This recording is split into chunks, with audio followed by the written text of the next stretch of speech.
ஆண்டவரும் உலக இரட்சகருமாகிய இயேசு கிறிஸ்துவின் இனிய நாமத்தில் யாவருக்கும் என் அன்பின் வாழ்த்துக்கள்.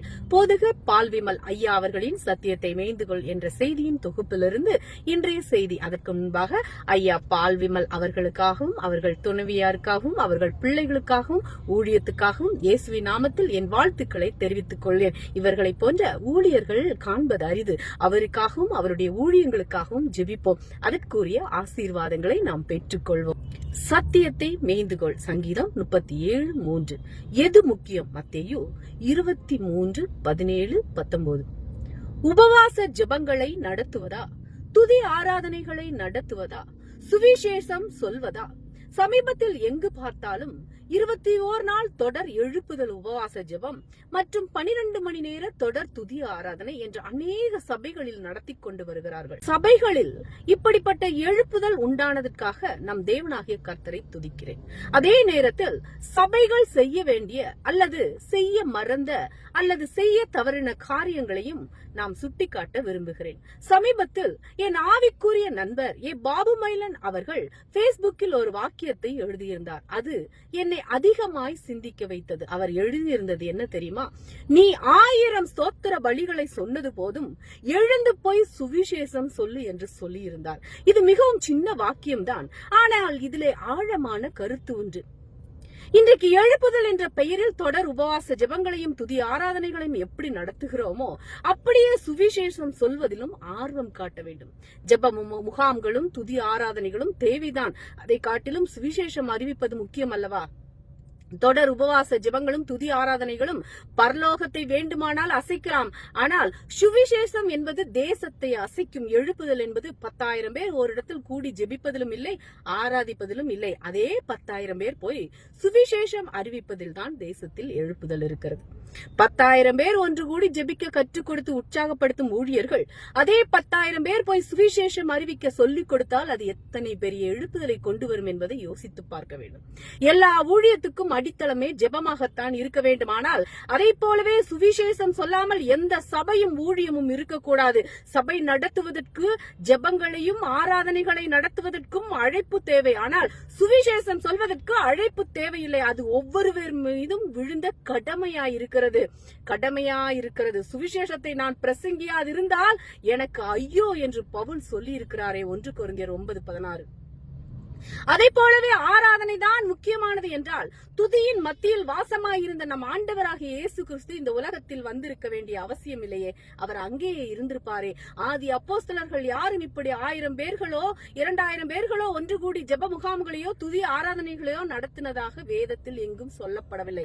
ஆனால் எல்லோரும் போய் சுவிசேஷத்தை அறிவித்திருக்கிறார்கள். நான் இப்படி சொல்வதனால் தொடர் உபவாச ஜெபம் நடத்துவதையோ ஜெப முகாம்களை நடத்துவதையோ தொடர் துதி ஆராதனைகளை நடத்துவதையோ எதிர்க்கிறேன் என்றும் குறை சொல்லுகிறேன் என்றும் தவறாக புரிந்து கொள்ள வேண்டாம்.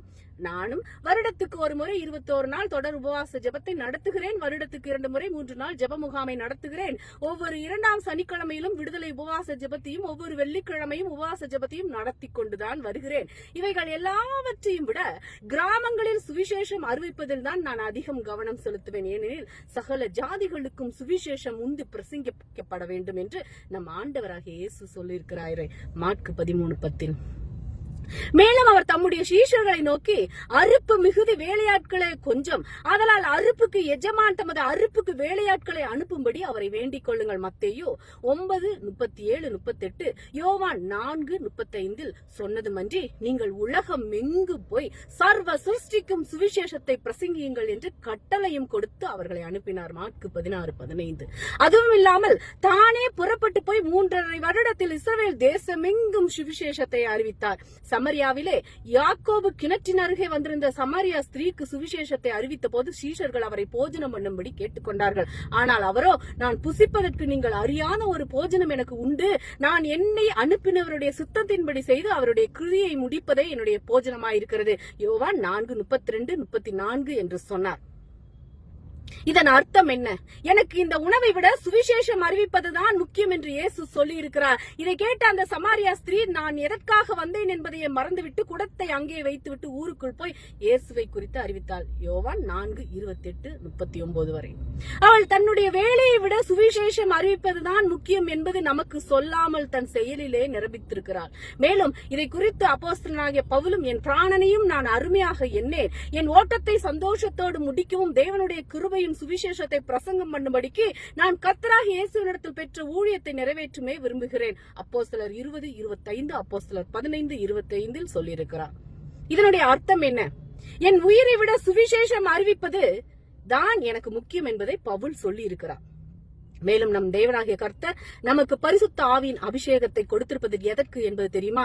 ஏதோ 2 பாடல்களை பாடி அந்நிய பாஷைகளை பேசிவிட்டு டான்ஸ் ஆடிவிட்டு போவதற்காக அல்ல, தரித்திரருக்கு சுவிசேஷத்தை அறிவிப்பதற்காக தான். கர்த்தருடைய ஆவியானவர் என் மேல் இருக்கிறார், தரித்திரருக்கு சுவிசேஷத்தை பிரசங்கிக்கும்படி என்னை அபிஷேகம் பண்ணினார். லூக்கா 4:18, ஏசாயா 61:1 இயேசு சொல்லி இருக்கிறாரு. ஆகையால் என் அன்பு தேவ பிள்ளைகளே, இந்த சத்தியத்தை புரிந்து கொண்டிருப்பீர்கள் என்று கிறிஸ்துவுக்குள் விசுவாசிக்கிறேன். உபவாச ஜெபங்களை நடத்துவதையோ துதி ஆராதனைகளை நடத்துவதையோ நான் குறை சொல்லவும் இல்லை, அதை குற்றப்படுத்தவும் இல்லை. அவைகளுக்கு கொடுக்கிற முக்கியத்துவத்தை போலவே சுவிசேஷம் சொல்வதற்கும் கொஞ்சம் முக்கியத்துவம் கொடுத்தால் தேசம் சந்திக்கப்படும் என்று உள்ளத்தின் ஆதங்கத்தை தான் உங்களுக்கு சொல்லுகிறேன்.